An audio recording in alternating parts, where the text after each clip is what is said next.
coalition bi nga xam ne lañ duppee Yewwi Askan Wi foofee ci diwaanu Sicap Liberté ginnaaw bi nga xam te nii nuyu nañ la ñu ngi lay dalal jàmm ci plateau bi di leen wax ne nag bu ngeen bëggee yor réew mi da ngeen di bàyyi quand même yenn habitudes yi baaxul di respecter leur ponctualité dafa baax.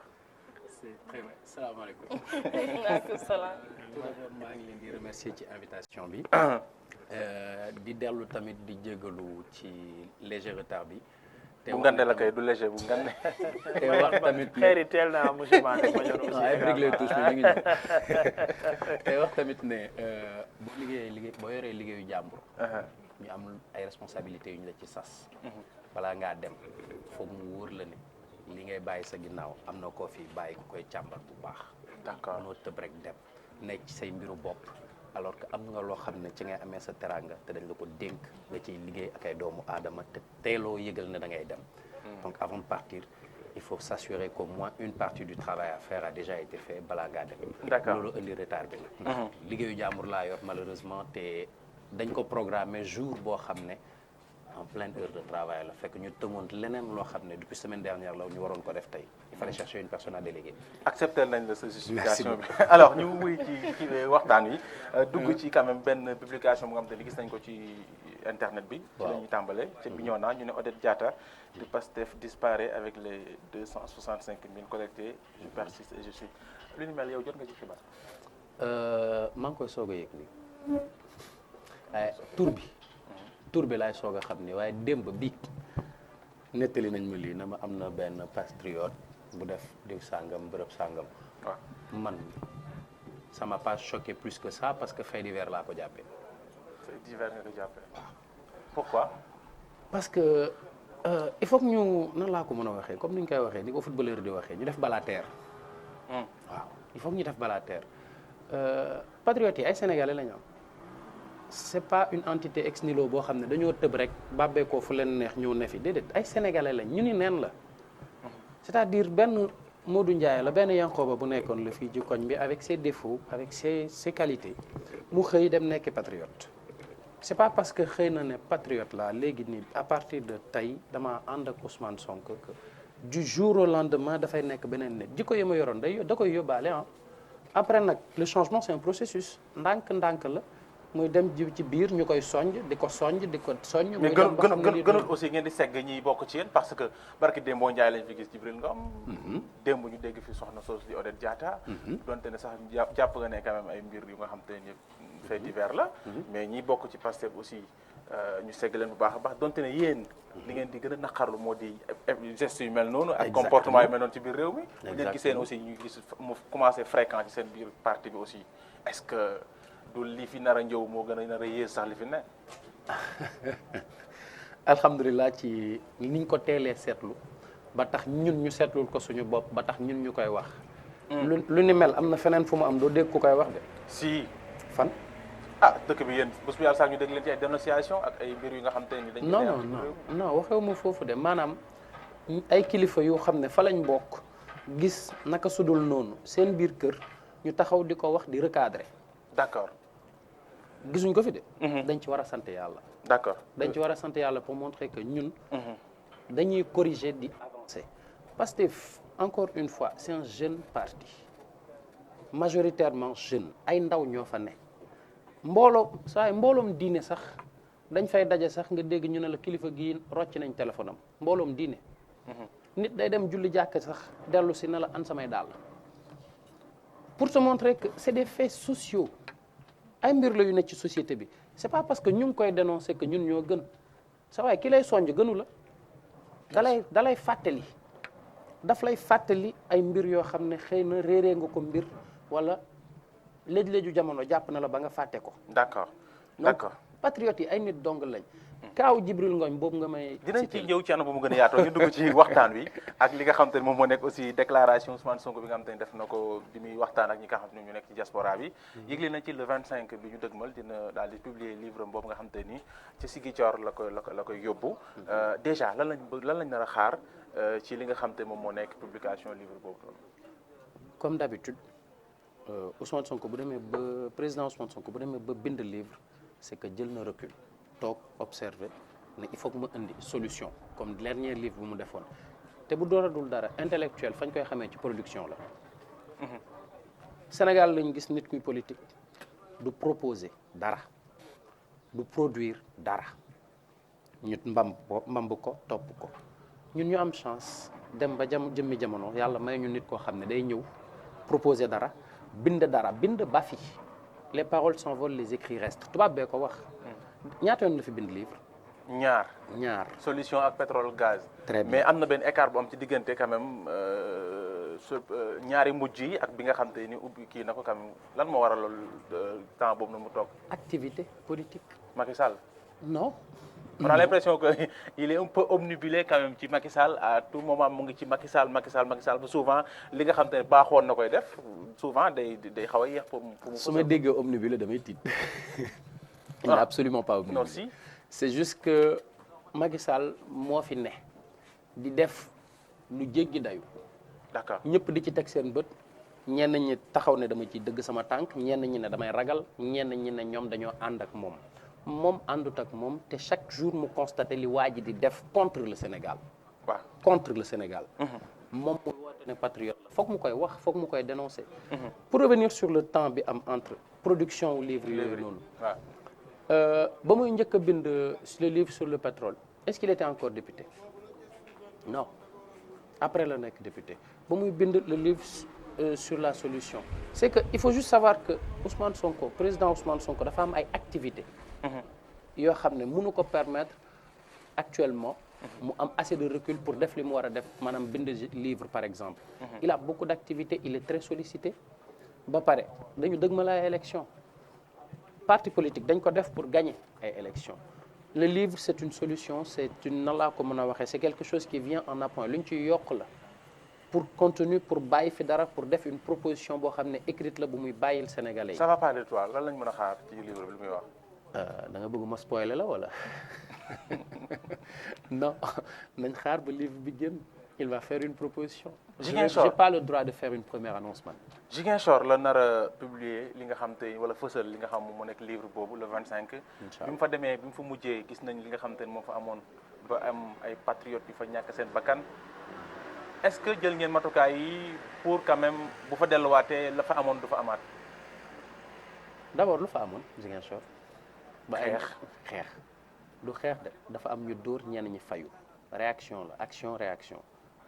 dafa am ñoo xam ne dañ leen fekk si ñuy def la ñu programmé woon ne dañuy def keneen koo xam ne dafa yëg ne moom moo am doole ñoo ne doo ko fi defee c'est ça qui s'était passé dafa am ñoo xam ne ñoom la ñuy woowee les forces de l'ordre dans ce pays là ñoom ñoo am devoir c'est pas un droit ñoo am devoir protéger tous les Sénégalais donc ndax ñun jël nañ suñu matuwaay ba loolu du xewaat la question c'est pas à nous qu'il faut la poser ñun dañoo am programme ne dañuy dem defi ko comme tout bon citoyen surtout quand on est de la région de la Verte Casamance am nañ droit saa yu ñun neexee heure bu ñun neexee ñu dem def fa suñu programme te saa yu ñu ko naree def état dafa am devoir de garantir notre sécurité donc waajal ndax li xewoon du fa xewaat c'est pas de notre responsabilité c'est de la responsabilité des forces de l'ordre ñoom ñoo war a surveiller ils ont des services de renseignement yu leen mën a wax lan mooy xewi ils ont des forces de l'ordre qui leur permettent de gérer l'ordre mais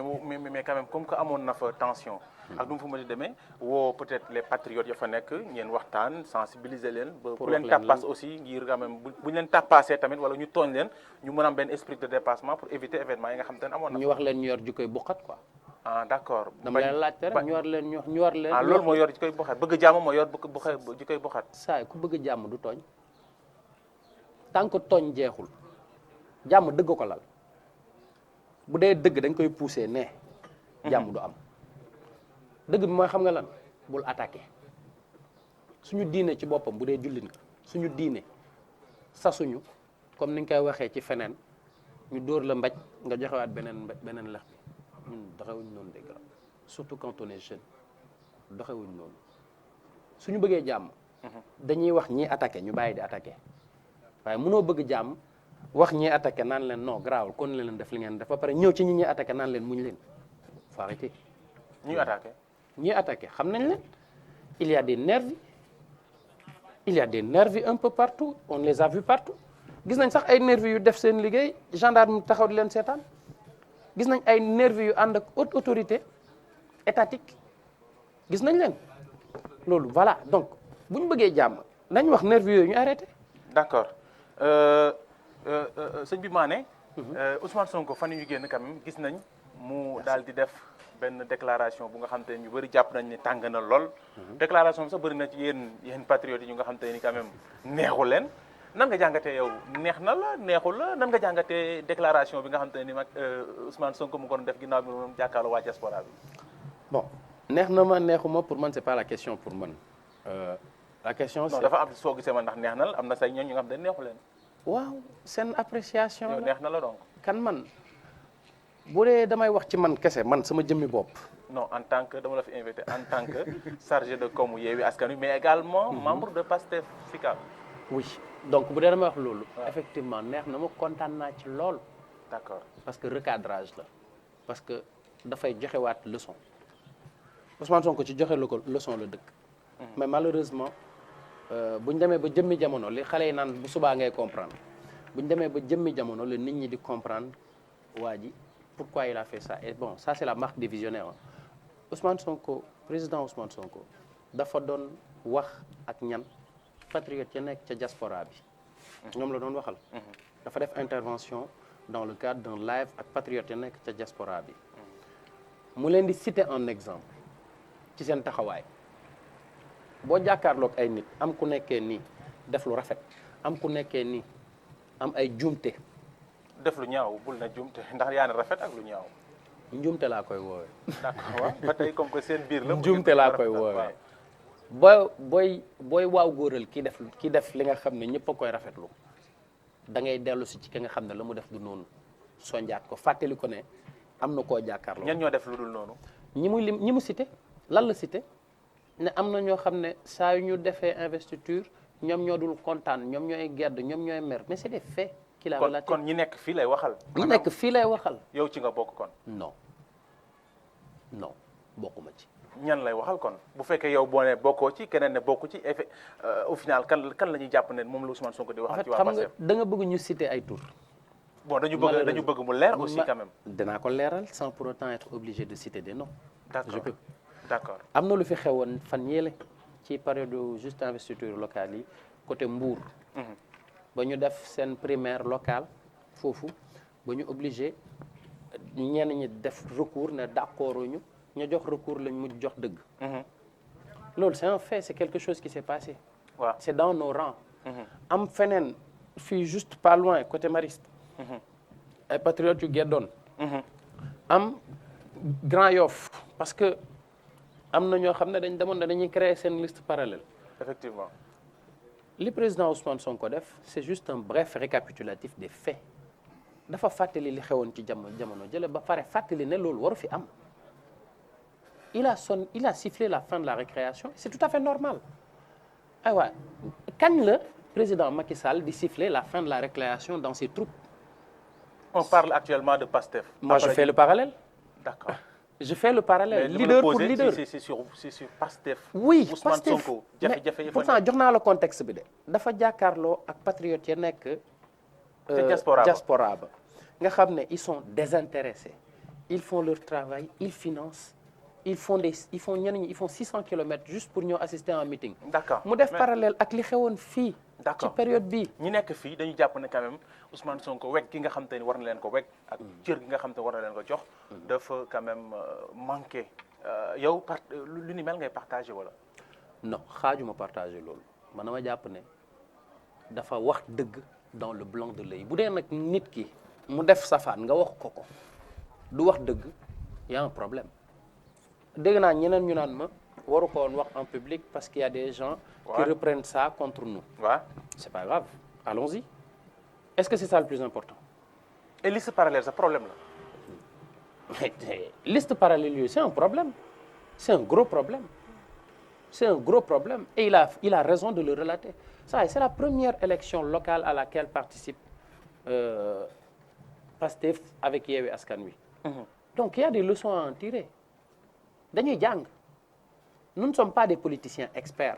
kon est-ce que projet Pastef bi nga xam te ne moom la Ousmane Sonko di défendre ñi nga xam te ni ñoom la àndal au final est-ce que gëm nañ projet Pastef est-ce que ñoom on a jàppuñu ne sax seen intérêt personnel moo leen gënal sax projet Pastef bi.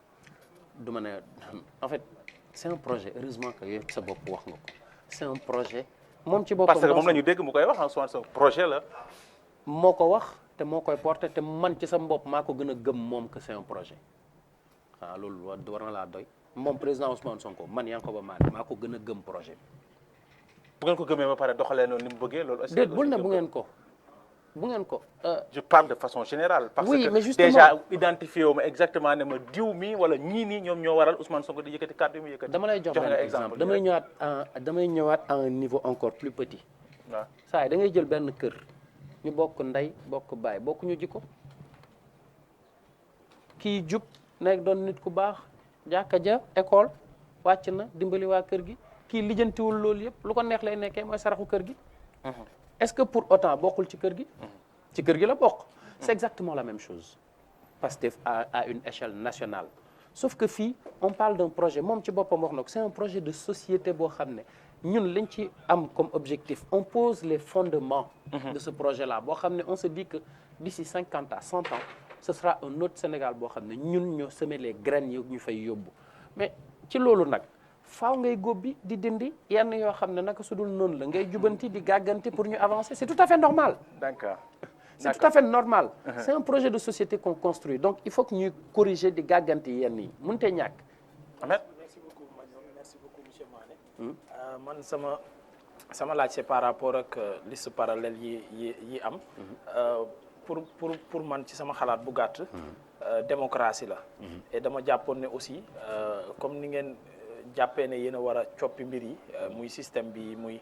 leneen ak leneen façon mu doxalinu parti yi nga xam ne ñoom ñoo fi nekkoon jiitu fi nuñ daan doxalee bu Pastef ñëwee dafay am wuute moom mooy parti yooyu nuñ daan doxalee moom mooy benn Moustapha Niasse rek c'est un exemple moom moo nekk AFP moom parti bi moom lu mu décidé ñëpp ci lañ war a topp comme le président Macky Sall nu muy def biir APR xaar leen ma bu leen defar seeni liste saa yi ma pare rek dinaa leen wax ñi war a nekk ci bopp liste yi et c'est ce qui s'est passé au parti socialiste est-ce que liste parallèle waruñu woon a jàpp ne démocratie la ci biir Pastef au lieu ñu koy fustiger. Déjà biir Pastef démocratie fa am avec ou sans liste parallèle yi. léegi suñu bañee nit ki bañ a ànd ak yéen wala bañ a méngoog yéen ci ab benn doxalin tout en voulant restant biir Pastef réclamer boppam patriote est-ce que loolu dañ ko war a ñaawlu. waaw su fekkee démocratie moo fa am. waaw dañ ko war a ñaawlu parce que. damay jàpp ne Pastef benn gaal la buy avancé ñu jël Ousmane Sonko def ko capitaine dañ ko tàbbal moomu ko encore une fois je répète mes propos moomul Pastef da nga joxe exemple sànq ne Moustapha Niasse joxe exemple Macky Sall avec AFP et APR à la différence que Ousmane Sonko c'est pas lui la seule et unique constante de Pastef créewul parti bi moomul parti bi ce ne sont pas ses finances qui font vivre le parti ñett yooyu yëpp fekkoo ko fële ci yeneen parti yi fële. waa ji kañ dama ko ñaawlu sax bul ci taxaw. waa ji moo créé partem ay kopparam moo dugg ci partem mooy buum mi fii Ousmane Sonko dañoo defar ba pare ñëw ne ko sawaay sa jikkoo ñu doy yaay ñëw yaa ñuy jiite et il ne se comporte même pas en propriétaire de parti c'est pas un propriétaire de parti on l'a mis à la tête d'un parti qu'il dirige point du benn léegi pour mbirum liste yi grand démocratie oui mais on n'affaiblit pas son équipe bu dee mën naa kaa wax ci wolof mënoo ànd ak ñun ngeen toog ci plateau bi yéen ñëpp a bokk plateau nga wëlbatiku dem ci télé concurrente bi wala nga dem ci nga nekk heure boo xam ne da nga war a tourner sa émission waa télé concurrente bi invité la même heure bi nga dem fa comment on appelle ça tu affaiblis ton audience c'est exactement la même chose mënoo bokk ci parti ñu ne dañuy dem ay élections locales tànnuñu la ba tax nga jël jiital sa bopp dem créer beneen liste wàññi xob yi nga xam ne moo waroon a dem ci sa parti yow doo gagné da ngay wàññi sa doolee parti bi nga nekk ça n'a pas de sens du démocratie. lu tax nga jàpp ne duñ gagné. ah juste rek balaa may delloo mbañoon. lu tax nga jàpp ne duñ gagné. jàpp ma ne duñu gagné de. ah da nga ne doo gagné da ngay néewal doole sa parti. c'est vrai. certitude nga ci am. certitude laa ci am et. mais kon ñooñu dañoo insignifiant. jarul woon sax ñuy nekk biir Pastef kon ñooñu amuluñ benn njëriñ Pastef su fekkee ñoom seen bopp sax amuñu mbooloo bu mën a tax ñu gagné benn commune. xam nga mooy li wolof bi di wax naan jabaru faj mer moom du faj dara. d'accord jeex na tàkk. dama mer moo tax ma dem defi ko doo faj dara. d'accord pour terminer am bañoon nga baal ma balaa may génn foofu parce que benn exemple bu ma jàpp ne moom laa xaw a maîtriser. par exemple Sam Notaire li fay xew. waaw maire sortant bi. moom la ñu war a ngeen jël def ko ci tête de liste yow. alors que am benn membre Pastef su ma juumul Samsu Ndiaye c'est comme ça membre Pastef bu def liste parallèle am. parce que moom dafa jàpp ne réalité ba am ca commune boobu noonu moom xam na ko te xam na ne kooku bilan am baaxul mënul bokk ci ñuy taxaw war a jàkkaarloog waa Sam Notaire di défendre loolu. ci cas yu ni mel bëri na ci yeneen gox-goxaan boobu laa gën a mën a wax citer comme exemple Samsu Ndiaye moomu tey est-ce que parti bi warul jàpp ne kooku ci dëggam la ne parce que moo dëkk ca gox ba nag parce que li ñuy bañal Macky Sall man loolu rek moo may metti su Macky Sall taxawee ne day tabb benn waay pour mu jiite mairie nangam ñu ne non moom xamul réalité dëkk boobu daa war a bàyyi waa dëkk ba gérer ko. parti am amul organisation amul démocratie amul dara mais su ko Pastef defee ça passe inaperçu quoi loolu garaawul. comme à Mbour war nañ koo bañal Samsu dénoncé Ndiaye Mbour avec maître Tall. waaw li nga wax dëgg la mais il faut savoir que fii coalition lañ nekk Yewwi Askan Wi dafa am conférence des leaders encore une fois Ousmane Sonko du tëb rek jël décision unilatérale mënu ko sax conférence des leaders la tudd boo xam ne da nga fay fekk Khalifa Sall da nga fay fekk waa PUR da nga fay fekk Déthié Fall ñoom ñëpp da nga leen fay fekk bu ñuy jël décision si je dois utiliser le même le mot ne dañuy def décision ne kan mooy nekk tête de liste à tel endroit c'est concerté te dafa am loo xam ne ay nan la ko mën a waxee ay accord la yu am entre les leaders qui stipule des choses très simples c'est-à-dire que bu fekkee ne dañu war a investir ci benn zone boo xam ne dafa am maire sortant boo xam ne ci coalition bi la bokk on part sur un principe le principe c'est que le maire sortant fait partie de la coalition on le laisse même si son bilan est négatif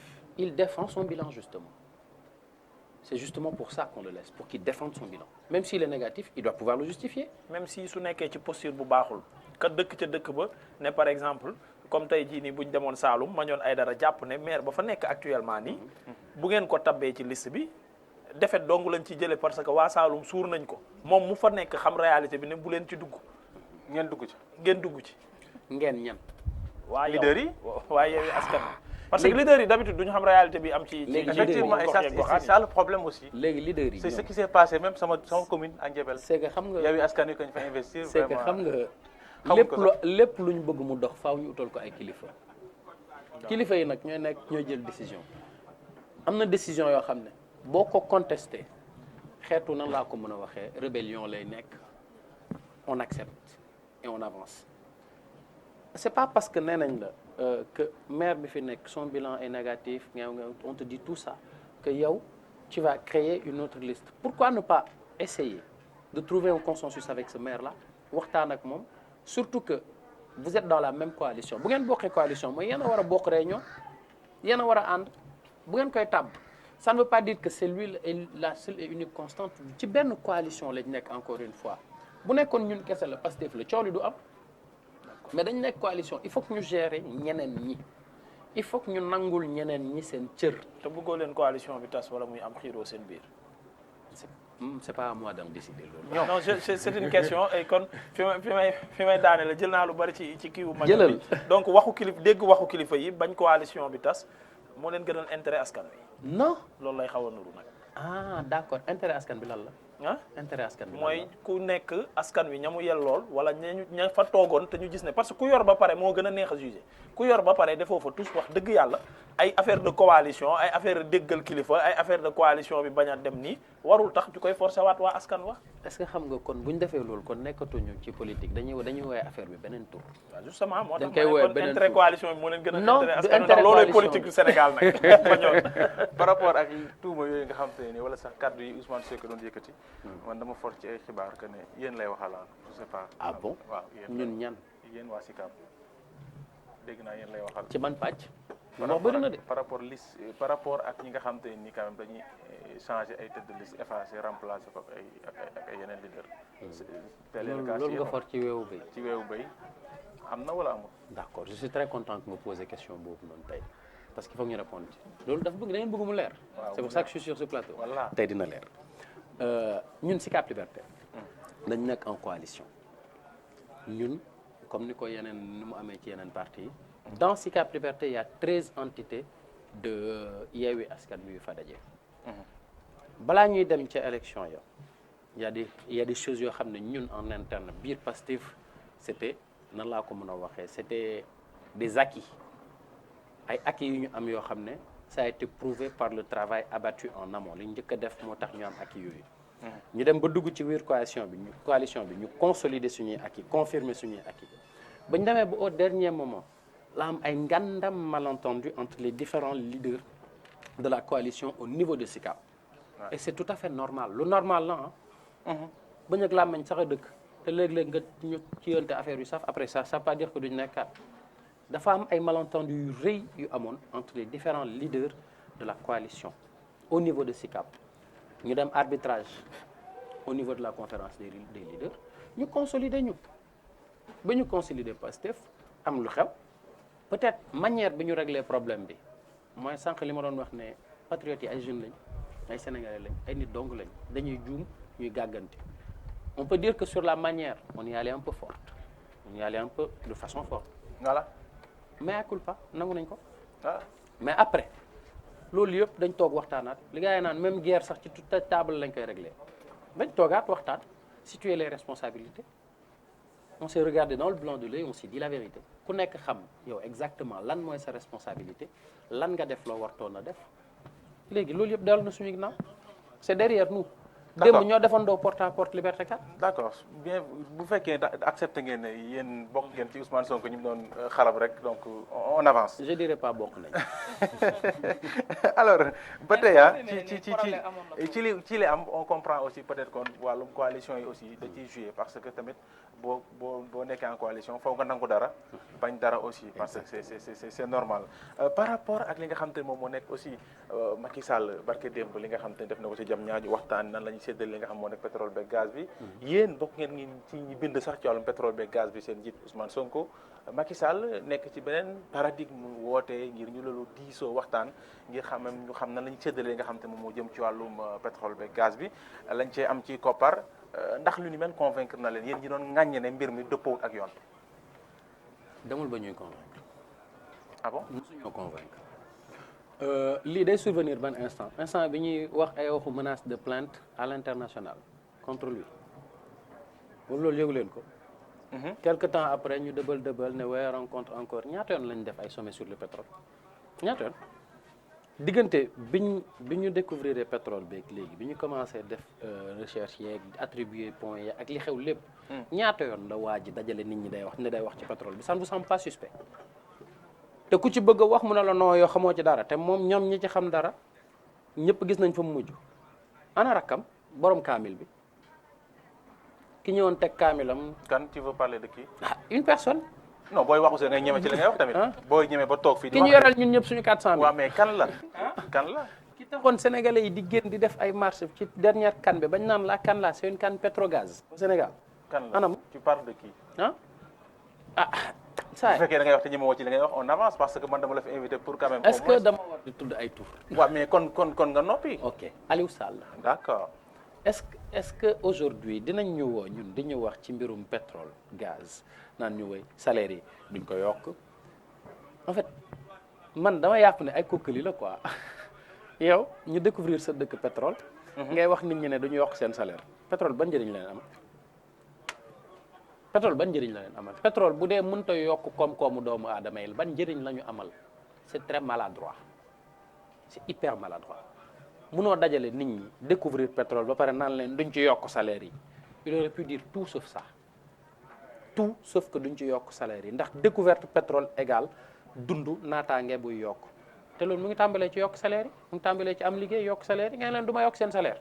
mais am na koppar bu nga xam te ne quand même Sénégal dina ko gagné dégg naa mu naan 700 milliards par an. ban Sénégal Sénégal réew Sénégal. suñu Sénégal ñum wala ñoom seen Sénégal ñoom ñiy séddoo ci kaw. ah y a deux Sénégal donc. oui y a deux Sénégal y a le Sénégal de man ak yow taqalekat yi nga xam ne on tire le diable par la queue ak ñoom seen Sénégal ñoom ñuy séddoo ay 6 000 milliards ñoom ñuy détourné à gauche 4 milliards 500 ñii di détourné ay 29 milliards autour Prodac ñi nekk di bu ndax ci lu leen neex. ñoom seen Sénégal bokkul ak suñu Sénégal bokkul ak suñu Sénégal ñoom seen Sénégal la.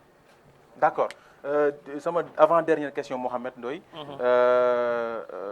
moom Ousmane Sonko dégg nañ ko mu ne dañuy quand même topp Macky Sall le président Macky Sall pour haute trahison ba lancer seen benn pétition pour sénégalais signé ko am na ñu ne ci kujje politique gi ku ci mel ne sëñ Abdou Bara Dolly nee na quand même ay waxi kasaw la Ousmane Sonko na bàyyi yi muy def loo ci tontu.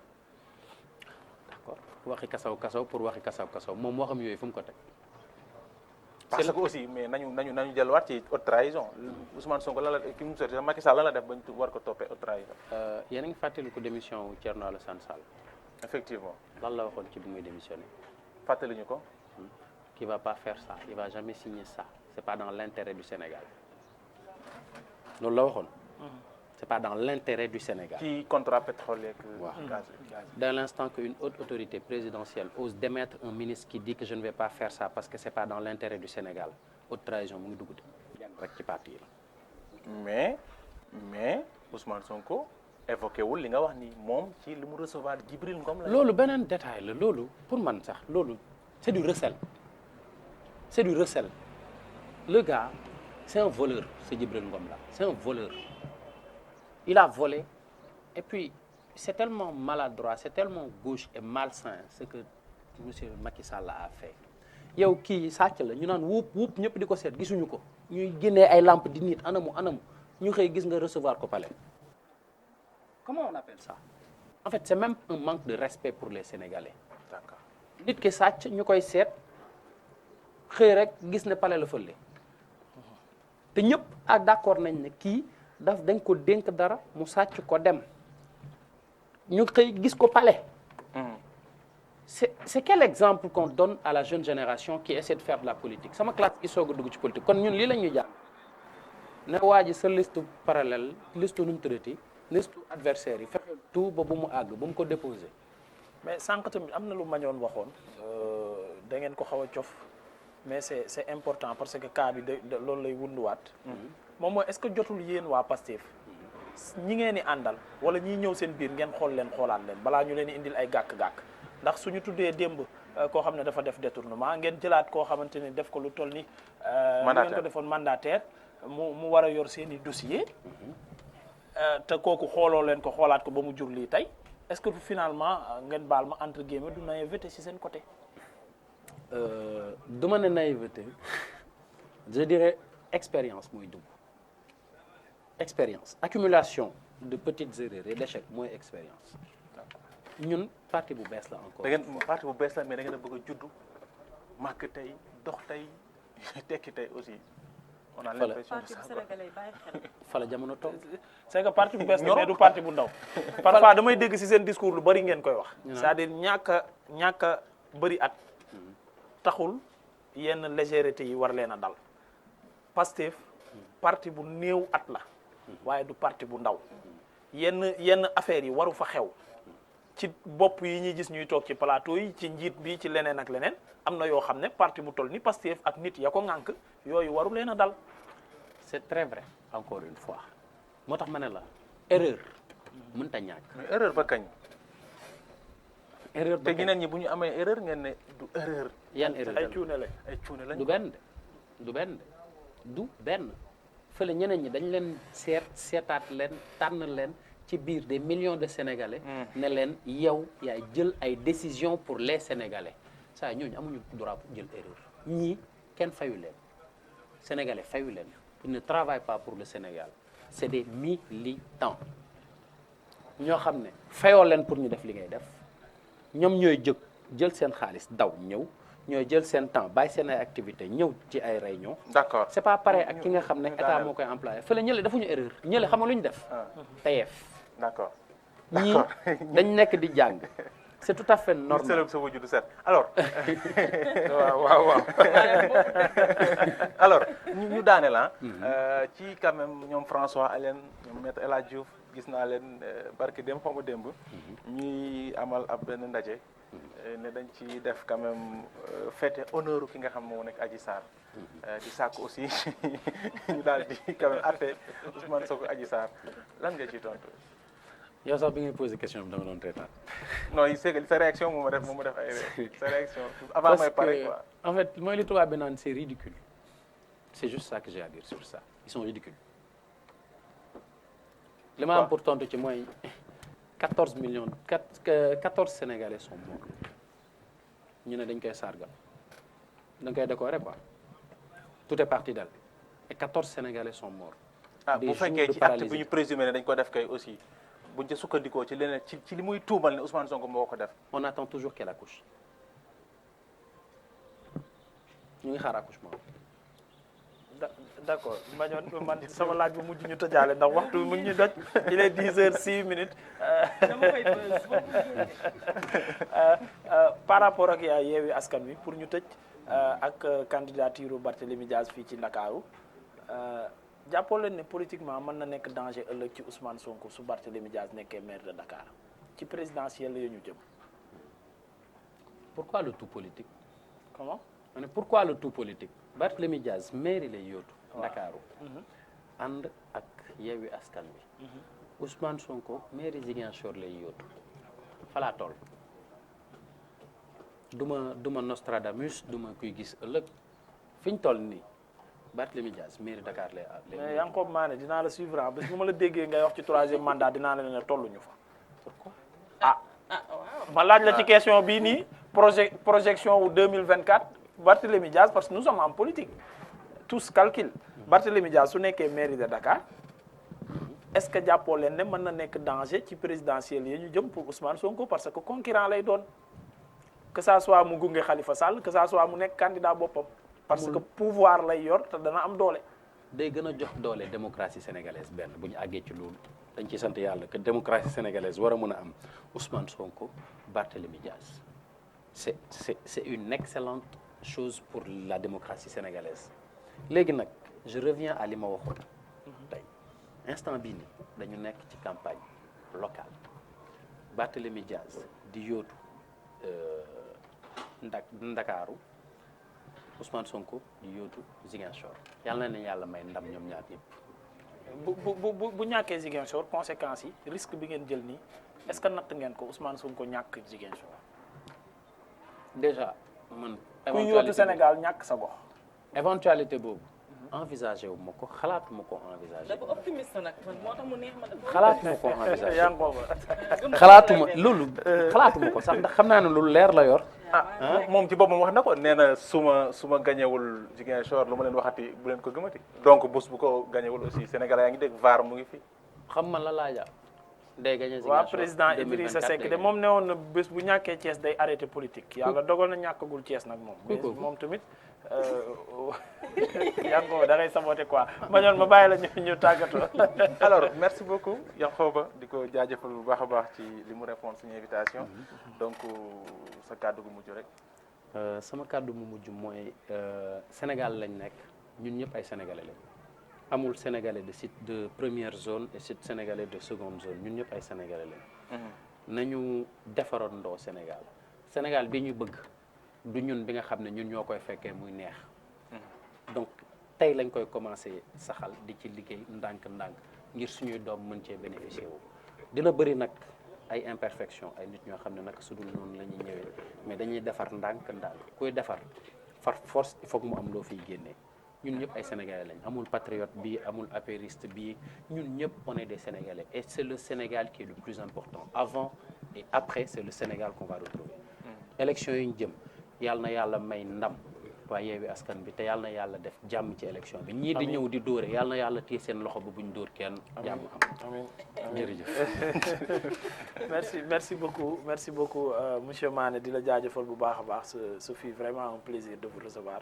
ñu ngi lay jaajëfal bu baax a baax di jaajëfal également Mañoon Aydara ci waxtaan wu am solo bi di leen fàttali rek ne événement yi suba bokk na ci tamit li nga xamante ne nii moom mooy convention des jeunes reporters suba la seen gala bi ñu war a primer les meilleurs reporters et reportage demee fële ca King Fahd Palace waaye beneen événement bi ni ki noonu moom mooy parce que Sarr moom gañe woon na démb Serigne Sarr bëgg a gañewaat tey donc mënoo gañewaat tey donc billets yi ñeneen laa koy jox demee dinaa wax seen tour ñoom ñooy dem fële nga xam ne moom mooy Elzo Jamdong mais convention des jeunes reporters aussi demee ca King Fahd Palace dinañ primer ñi nga xamante ni ñoom ñoo def reportage bi gën gis naa ci ñoom Adama Anouchka Ba sama xarit yàlla na gañe moom laa bëgg mu gañe fu neex waay far démocratie lañ nekk non. même waa kii sax waa Pastef dañuy commenter pour am ticket ah bon ñu ngi ci live bi. waaw moom ñoom seen président xaritu rappeurs yi la seen président moom xaritu rappeurs yi la xam naa ne du ñàkk dina dem ci Elzo Jamdong ja suba wala mu yónnee fa ay ndaw moom xaritu rappeurs yi la moom loolu seetlu naa ko. te ñun sax ay fan su rappeurs lañ ñun ci suñu. waaw ñoom daal xam naa ne daal gis naa ne daal ñoom ak rappeurs yi daal neexoon nañ c'est que nag parti la boo xam ne bëgguñu gaspillage xam naa batterie leen neexul moo tax ñoom beneen wàllu sama ruñ si ñoom daal bëgg nañ rappeurs yi ak banlieue bi tamit seet naa ne ñooñu seen i xarit la donc di leen nuyu ñoom ñëpp waa Guédiawaye Pikine Kër Massar jàpp Rufisque ñun ñëpp ci banlieue bi lañ bokk donc ñu ngi leen di nuyu bu baax a baax di leen jaajëfal banlieue dafa neex dëkk bi xam nga xuloo suba teel yi banlieue nga yeewu suba teel dégg ab maire di daggal xoolal non banlieue dafa neex sama classe yaay gi ñoom Anna Mbengue yeewu rek tak sama yaay bu ma yeewoo nii pour ma xam ndax yeewu na nuyoo bi laa koy xamee sëñ kenn lay woo rek ubbi nga xam ne sama yaay yeewu na banlieue looloo tax mu neex toogandoo ci ëtt bi werante fii dugg fii jënd fii mais banlieue dafa neex ba pare waa ji nee na lépp fa am en détail nee na da ngay gis ku yeewu gàddu borosam dugg ci bitig bi joxe juróom jënd pat ñu pat mu dem borosu ci pat juróom jënd pat juróom Mouhamed Sarr nee na kii bouillon boo yóbboo ñaar dërëm dañuy dem bouillon bi ci digg bi jox la nga dem def si sa añ mu neex donc di jaajëfal waa banlieue bi bu baax a baax di leen nuyu di leen gërëm di leen sant pat juróom ñu pàccalal la nga dem borosu ci détail pat en détail banlieue bi am na fa maa ngi leen di gërëm donc merci beaucoup Adji di gërëm waa diaspora bi tamit ma bàyyi la nga tàggatoo ak ñoom comme yaa leen fi toogal comme toujours rek di leen wax ba jeudi incha allah ñu ñëwaat ci beneen thème.